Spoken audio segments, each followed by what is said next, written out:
रोज़े और सेहत के प्रोग्राम में आज हमारी गुफ्तगू का मौजूद है रोज़ा और दमे की बीमारी। इसको एस्थमा की बीमारी भी कहते हैं। नाज़रीन, ये बीमारी पाकिस्तान में एक आम बीमारी है। ख़ास तौर पे नौजवान बच्चों और बच्चियों में काफ़ी ये बीमारी होती है और बड़ी उम्र के लोगों में भी काफ़ी एक प्रॉब्लम पाई जाती है। इसकी बुनियादी वजह तो एलर्जी है कि जिसकी वजह से एक रिएक्टिव एयरवे डिज़ीज़ पैदा होती है और सांस की नाली जो है ना सिकुड़ने लगती है और उसके नतीजे में बाज़ औक़ात सांस की लेने में दुश्वारी भी पेश आती है और बाज़ औक़ात जो है ना दम घुटने लगता है। तो ये एस्थमा की बीमारी जो है ना कहलाती है। आम तौर पर ये देखने में आया है कि रमज़ान के रोज़े रखने के नतीजे में जिन लोगों को एस्थमा की तकलीफ़ होती है वो तकलीफ़ बेहतर हो जाती है रोज़े के नतीजे में। उसकी दो वजूहात हैं।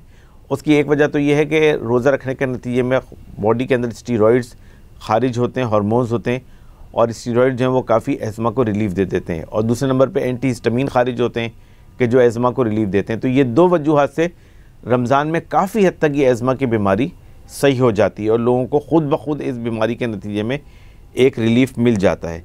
लेकिन अगर किसी को ये बीमारी हो और रोज़ा रखने के नतीजे में बेहतर ना हो तो फिर उनको इसका दवा और इलाज जारी रखना चाहिए। पहले बात तो ये मशवरा है कि अगर किसी को मुस्तकिल एस्थमा की बीमारी रहती है तो अपने डॉक्टर से मशवरा कर लें ताकि डॉक्टर को भी पता हो कि आप रोज़े रखने जा रहे हैं और डॉक्टर पहले से ही आपको दवाइयाँ ऐसी प्रिस्क्राइब कर दे कि रमज़ान में आपको दुश्वारी ना हो। क्योंकि अगर रमज़ान में बीमारी बढ़ जाए और फिर आपके रोज़े छूट जाएँ तो फिर बाद में रोज़े पूरे करना रमज़ान को ही गुजारना मुश्किल हो जाता है अगर ये बीमारी का अटैक आ जाए या बीमारी बढ़ जाए तो एक तो जिन लोगों को प्रॉब्लम हो वो इस बीमारी के दौरान नेब्यूलाइज़र का इस्तेमाल कर सकते हैं, इन्हेलर का इस्तेमाल कर सकते हैं। अगर आप सहरी किसी को सिर्फ 2 टाइम नेब्यूलाइज़र करना हो या इन्हेलर लेना हो तो वो सहरी और अफ्तार में अगर ले लें 2-2 पफ या 5 मिनट 6 मिनट के लिए नेब्यूलाइज़ कर लें तो उससे तकरीबन काफ़ी पूरा दिन रिलीफ़ रहता है उसके नतीजे में। लेकिन बाज़ औक़ात रमज़ान के महीने में एस्थमा का अटैक भी हो जाता है।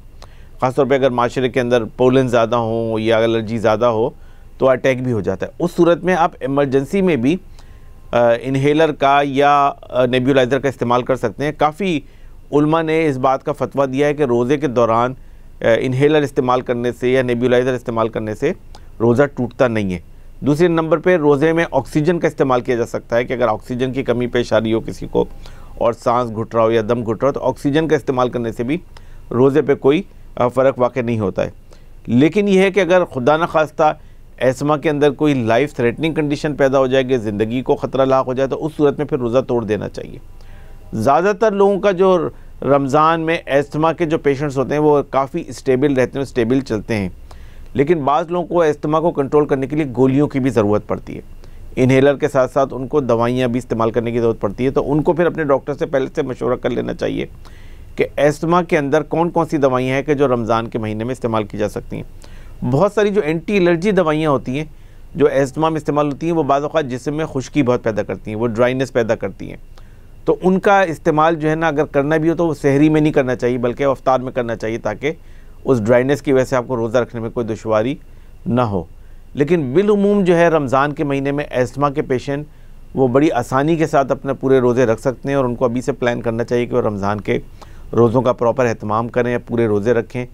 और अगर रमज़ान के महीने में उनको एस्थमा की वजह से प्रॉब्लम हो रही है तो नेब्यूलाइज़र अपने पास रखें या इन्हेलर अपने पास हो और उसका हस्बे ज़रूरत इस्तेमाल कर सकते हैं। ज़्यादातर लोगों को तो दिन में 2 दफ़ा से काम चल जाता है, लेकिन अगर दरमियान में भी ज़रूरत पड़े तो इस्तेमाल कर सकते हैं। और मेरा ख्याल है इन चीज़ों का ख्याल रखें तो एस्थमा के मरीज़ और जो सांस की बीमारी के मरीज़ हैं वो बआसानी रोज़ा रख सकते हैं और रोज़े को पूरा कर सकते हैं और उसको रमज़ान के दौरान कोई प्रॉब्लम पेश नहीं आनी चाहिए।